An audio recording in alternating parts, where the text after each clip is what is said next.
why do you think we're seeing this explosion in regards to Bitcoin finance? To throw that back at you, is it because Bitcoin is just simply a better asset?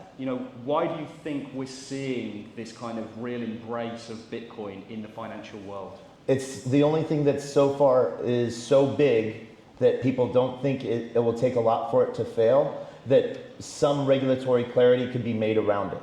And so because it was shored up so much on first principles, that the idea that no one person, no centralized authority could actually control it, that it would give stability to something. And so the idea of that Bitcoin moves, one sat is supposed to always equal one sat. We've seen a lot of things change in that. And right now we're seeing a lot between Bitcoin core change and, the amazing people over at Ocean Pool, trying to strip away like inscriptions. This is the thing though, every new generation wants to make the new thing that they're using different, fit them.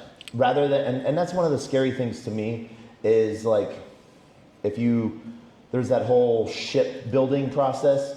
If you change every board on a ship, is it still the same ship that launched? Will Bitcoin still have the same protections if it gets changed too much?